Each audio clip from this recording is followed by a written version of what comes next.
Good day everyone, welcome to the second week of the course Biological Data Analysis and Visualization with R. In the first week, we had an introduction to R, and then we talked about basic commands, basic functions, basic data structures, and how to do file reading and writing. In the second week, we will talk about basic statistical tests in R, and we will also talk about some of the basic visualization techniques.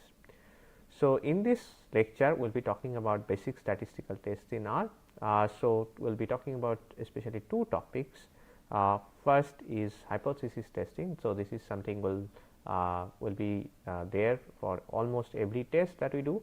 So, we will have a very brief introduction to hypothesis testing. This is something that is good to know, and we will then talk about parametric and non-parametric tests. Okay. So, this is again very useful to know, because we sometimes have to decide what kind of statistical test that we want to apply to our data, right, and whether we should apply parametric test or non-parametric test. Okay. So, this is something that we will be talking about. The keywords that we will see in this class is null and alternative hypothesis, and also, as I said, we will see these parametric and non-parametric tests. Okay, so, before we actually go into hypothesis testing, I would like to start with an example, right, so that you understand what we mean by hypothesis testing and what actually it is doing. Okay. So, let us take this imaginary example, but you can think of any data that you might have where you have this kind of two sets of data.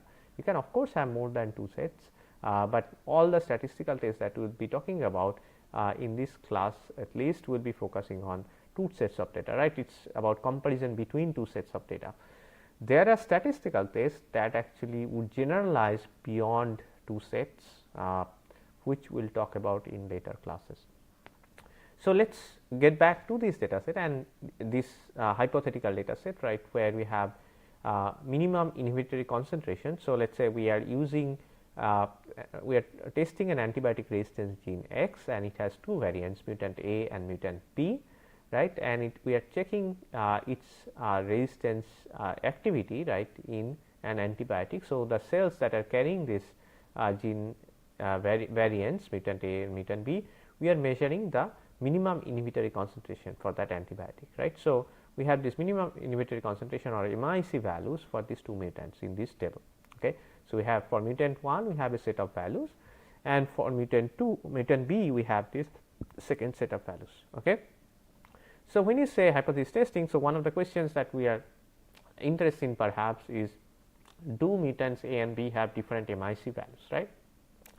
This is kind of the questions that we ask, right, for many experimental data sets, whether it is small scale experimental data sets, single assay, or large scale biological data sets, right, genomic transcriptomic data sets, right. These are the kind of questions that we ask, right. Do mutants A and B have different MIC values, or maybe do gene A and B have different expression levels across different conditions. So, these are the questions that we ask, right. So, this is where hypothesis testing, right, the moment we ask these questions and we want to answer these questions, we would have to do a hypothesis testing. Okay. So, when we are doing hypothesis testing, the first thing we need is a null hypothesis, right, and null hypothesis is denoted by H naught, and this usually states, right, MIC of the two mutants are not different. Okay. So, it assumes that the mean values of these of these two data sets, right, for these two mutants, they are not very different. Okay. So, mean values are same. The alternative hypothesis H1 says that MIC of the two mutants are different. Okay. So, statistical test, it actually is testing null hypothesis, whether we can reject null hypothesis and in favor of the alternative hypothesis, or whether we cannot reject null hypothesis, right. So, that we do not have enough data to reject null hypothesis. So, that is what the statistical test is, right. The hypothesis testing is, can we reject the null hypothesis, or do we have to live with the null hypothesis. So, this is what statistical test is doing essentially, is that the data that we get, the values that we have seen, the MIC values for these two mutants, could they be the samples, right, from the same distribution, right, or whether the distributions, they are the underlying distribution, they look very similar, and then we are actually sampling from the same distribution. right, because you are doing these experiments only few times, right, maybe 5 replicates, 7 replicates, or sometimes even 3 replicates. So, what we are doing essentially, we are sampling, right, from the population. Okay. So, that is what the statistical test is asking, right, whether the values that we are drawing, right, whether they could be whether they could be obtained by chance alone, right, because you have the sampling effect. So, could they be arising by chance alone. So, for doing that, we have we will get this test statistic, right. Of course, it will depend on the kind of test that we are using, which we will discuss in a moment, what kind of test statistic we are interested in, and also the significance level, right, the p value. So, this is something most of you have probably seen, right, whenever you are doing some statistical test, you have a test statistic and also you have a significance level or a p value, and often we take specific cutoffs to actually say whether there is significant difference between the two groups or not, right. One thing we need to remember always is whenever we are working with the statistical tests or hypothesis testing in biological data sets, we need to also state the effect size. Okay. Sometimes what we do is we say, okay, there is significant difference, but we do not mention effect size. So, what do we mean by effect size? Effect size means is like how much difference is there between these two groups or means of these two groups, right? Maybe 10% difference, 20% difference, 50% difference. So, that is the effect size that is really necessary to mention whenever we are doing a hypothesis testing. And then of course, we will have the p value, right. So, this actually measures the probability of getting the observed result or difference by chance alone. Okay. This is something that kind of quantifies, okay, whether we end up with this p value or whether we say significance which by chance alone, right. There is chance of committing an error in the statistical test. So, the statistically significant differences usually we take some cutoff alpha, and this alpha is 0.05 or 0.01, and we say, okay, if p value is less than alpha, then our results are significant, which means we can reject null hypothesis. Okay. So, this is where we reject null hypothesis. If p value is greater than or equal to alpha, we say we do not have enough evidence to reject the null hypothesis. Okay. So, that null hypothesis could be just the data set that I showed you, or could be some other much more complex data set. Okay. So, I also wanted to discuss a little bit about type 1 and type 2 error very briefly. Okay. So, here is the table that kind of helps us visualize the whole thing very easily, and this is something that we also should keep in mind. This will come when we actually decide on the type of test that we are doing. Okay. So, along the columns we have the ground truth, the actual value, right, actual situation. So, where H naught is actually true or H naught is actually false, and along the rows we have the decision from statistical test, right, whichever statistical test we do. So, this applies in general. So, statistical test can have two outcomes, right. You can have do not reject H naught, we do not have enough evidence, p value is not significant, and reject H naught, right. These are the two possible outcomes from a statistical test. From ground truth you also have two outcomes, and these are the actual situations, right. Now, what we are comparing is that how does the decision from statistical test compare with the ground truth, right. So, in some cases we have true results, means statistical test correctly identifies the ground truth, right. So, when H naught is true and the statistical test is saying do not reject H naught, that is a true negative, right. So, that's actually correct result for us. But when H naught is false and the statistical test is saying reject H naught, right. So, H naught is false, so we are rejecting H naught, that is actually a positive case in our scenario in most of cases, whether it is the example that I have given, the MIC values, or the gene expression patterns, right, differential expression analysis. This is a positive result. So, we say those are the true positive ones. So, these are the correct situations where the decision from statistical test matches with the ground truth. Okay. Similarly, we have the other situations where the results from the statistical test do not actually match with the ground truth. Okay. So, there are these two I have highlighted in red ellipse. So, one is of course false negative, right, where we are saying H naught is false, but the statistical test is saying do not reject H naught. Okay. So, this is a negative result, but it is a false negative, okay. And this is referred to as type 2 error, which we refer by beta, okay. We denote by beta. And we also have false positive, where H naught is actually true, but we are rejecting H naught. The statistical test is saying reject H naught. So, that ends up in false positive result, that gives us type 1 error or alpha. Okay. So, these two types of errors we need to keep in mind, right, whenever we are doing a statistical test. Okay. So, the power of a statistical test is defined as 1 minus beta, right. So, this is what we define as, right, power of a statistical test. So, if we have more type 2 error, means we are actually reducing the power of a statistical test. Okay. All right. So, let us move on, right. So, how does this p value cutoff then relate to type 1 error, right. So, p value is less than alpha, right. So, it is actually kind of measuring like the probability of a false positive call, and by choosing alpha equals to 0.05, we are saying, okay, probability of a false positive call is less than 5%. Okay. So, that is the idea behind this p value and cutoff, right, the cutoff that we choose. Okay. All right. So, we now understand the concept of hypothesis testing, okay, and we now understand, right, what we get is a test statistic and a p value. We have talked about type 1 error, type 2 error, etc., power of a statistical test. Now, in many situations what we face is that what kind of statistical test should we use, okay, and there are reasons why we should choose certain statistical tests over other. Okay. So, there are two categories of statistical tests that we can broadly define. One is parametric test. So, this class of test they include, for example, t-test, and the other class is non-parametric test, right. So, this is the second category of test, non-parametric test. Okay. So, what is parametric test? So, parametric test actually assumes something about the data.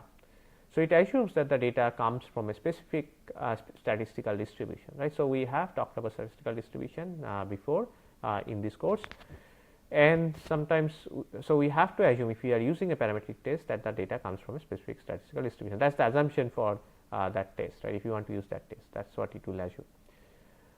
And the issue is in biological data, sometimes it is very difficult to verify, right, whether the data is following that statistical distribution. Okay. For example, if you are doing an experiment and you repeat it only 5 times or 7 times and you have only 5 data points, we cannot really say whether those data points come from let us say normal distribution or not, right. So, with very small number of data points, this is very difficult to confirm. Okay. So, what it means is that in that case we are kind of we might be overestimating the significance, right. So, we might actually have false positive calls, right. So, these parametric tests, they are actually have more power. So, maybe in that case, if the assumptions are not satisfied, so we might end up with a false positive.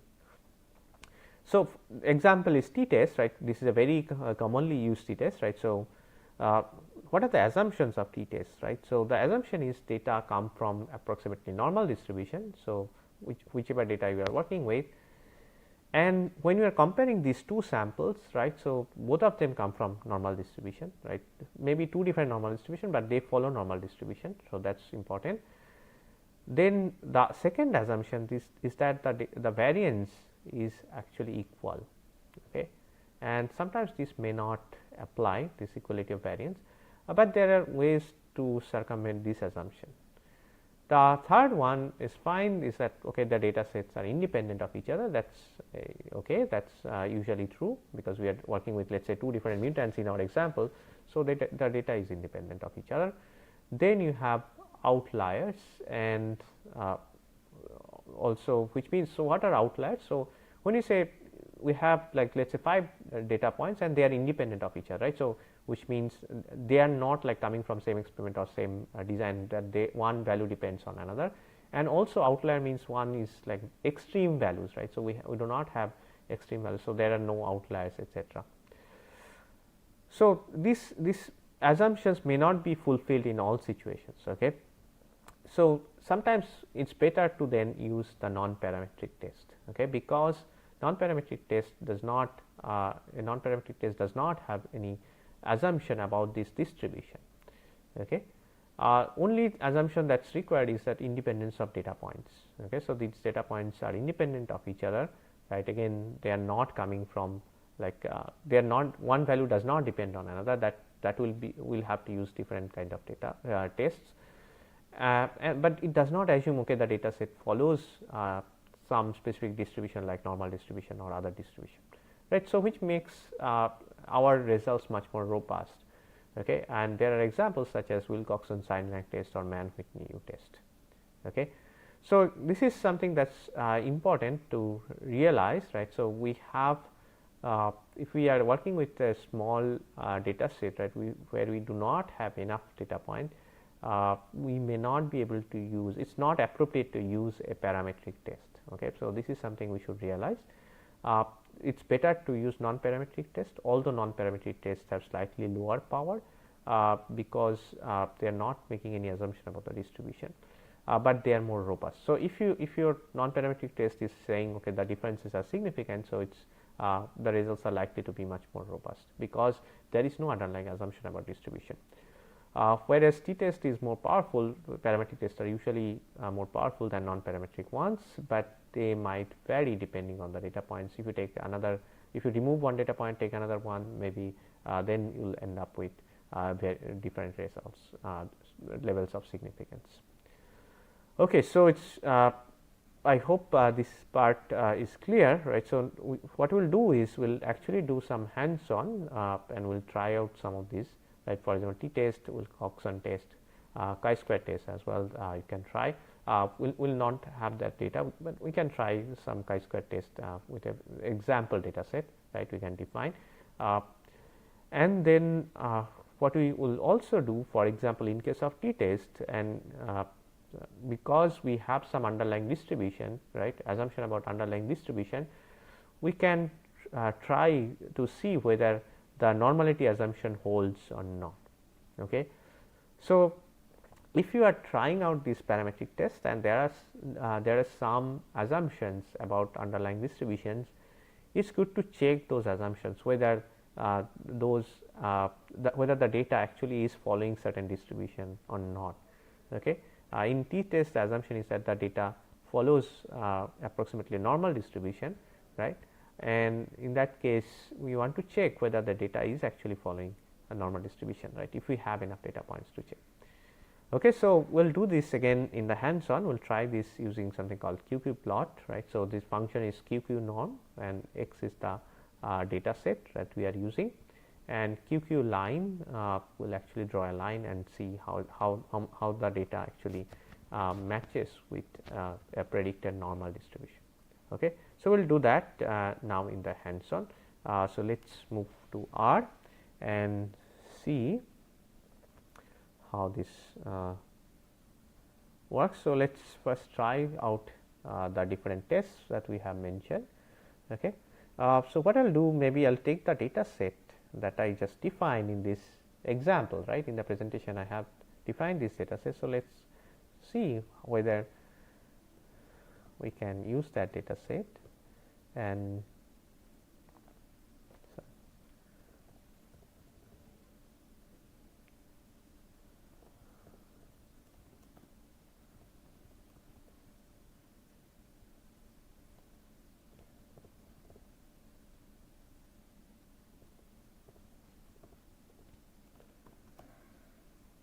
okay. So, I have defined these vectors, right, with these numbers. What I will do for t-test is pretty simple, right. In R we just say t-test x y, okay, and it is doing something called Welch 2 sample t-test. Okay. So, what is Welch 2 sample t-test? It's actually where you do not need the equality of variance assumption. Okay. So, it's slightly more generalizable. Okay. And what you get is that t statistic, right, and you also get the p value. This is something what we talked about, right. So, p value here the p value is 0.056. So, the results are not significant. Okay.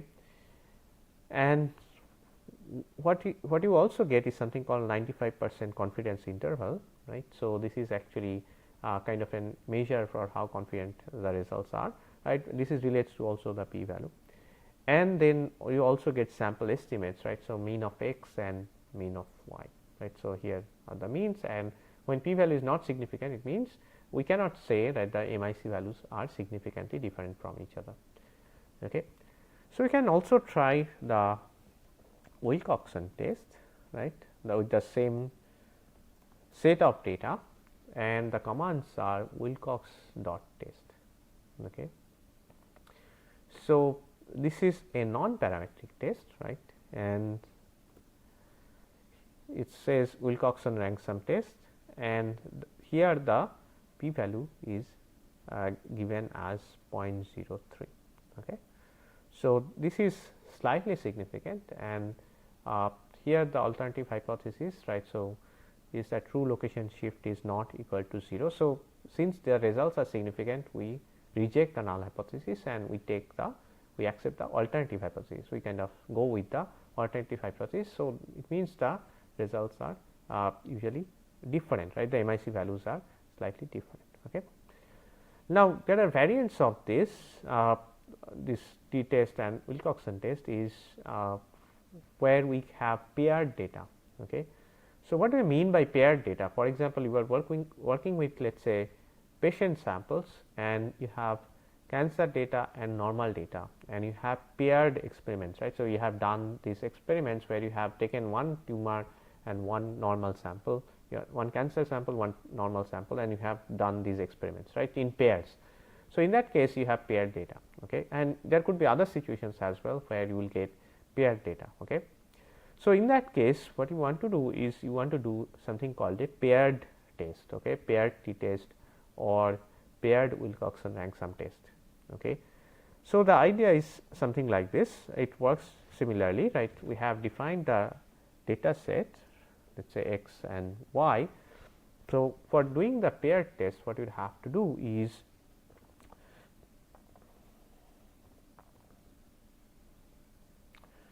we have, let us say, t test x y, we are doing the t test, and what we have to write here is paired equals to true.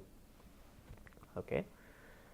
All right. So, when you say paired equals to true, right, which means it will treat this as paired data. Okay.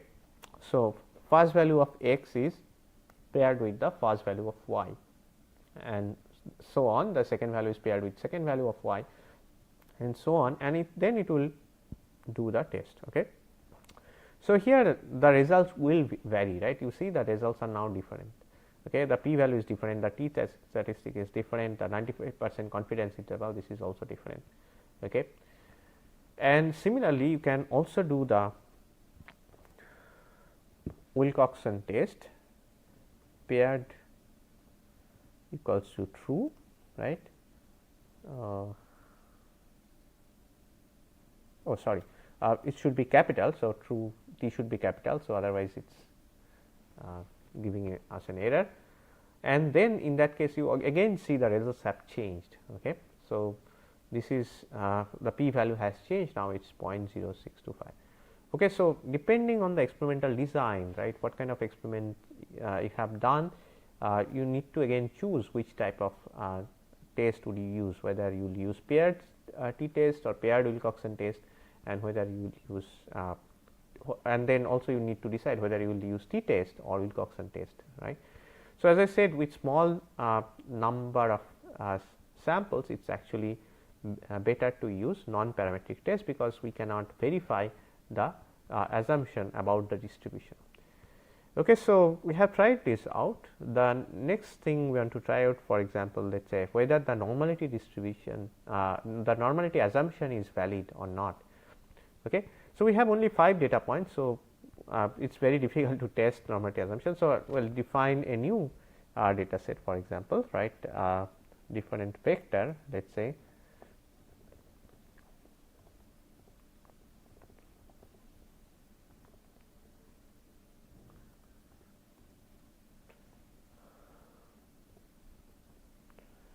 okay. So, we have defined x, we have slightly more few more values, and then we can check using this function QQ norm, right. So, we have talked about this in the theory class, right. So, in the theory part we have talked about QQ norm, right. So, X is the data set. So, we will use this QQ norm function and see whether it works. Okay. So, you will get this kind of plot, okay, where let us see if we can make this a bit nicer. Okay.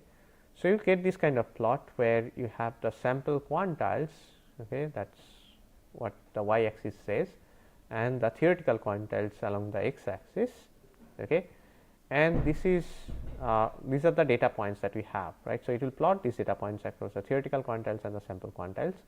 What you want to check is then plot this QQ line and see.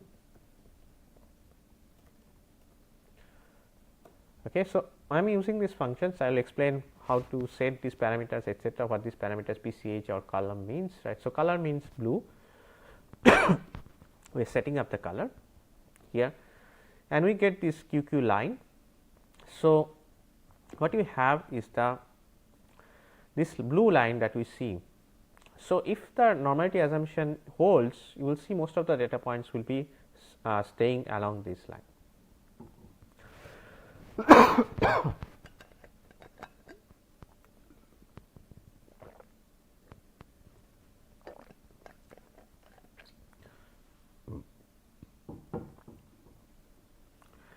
So, we can see here in this plot we have most of the points around this blue line. So, we might say okay, the data is following, we can assume the data to be normally distributed, okay, but it would be good to have more data points. Okay.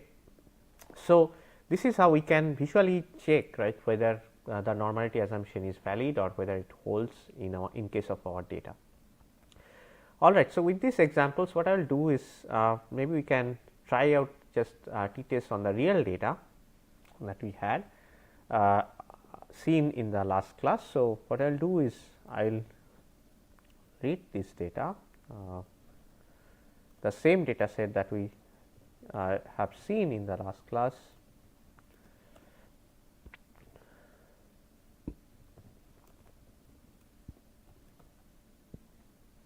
So, we can use this names data function which will give us the names of the columns. We can use this head function on the names data. So, only give us the first few names and we can try out, let us say, a statistical test between two different classes, right. For example, these are the expression levels of genes in two different conditions, average expression. We want to see whether they are statistically different or not. So, this is how we will do this.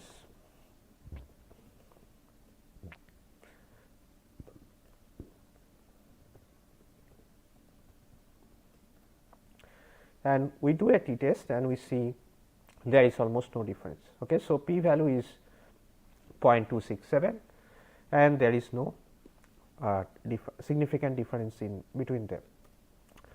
We can do the Wilcoxon test as well and again we see there is almost no difference in p value. Okay.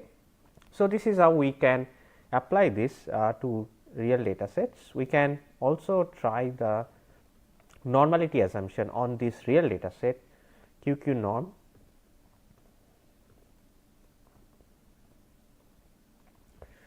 Okay. So, this is how it looks like here in the QQ plot and we will use the QQ line, right, and we will color it in blue so that we can see this better.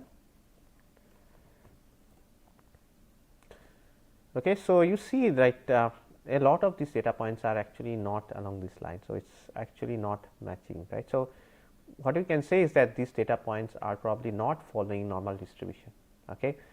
We can also check by, for example, histogram, and again I have introduced this in one of these earlier classes. So, the command is hist and we will see these commands much more when you go into the visualization part. I think I made a mistake here, is that QQ line should be for the same data.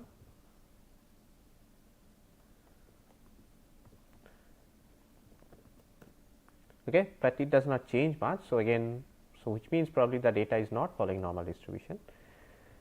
Similarly, we can check this again with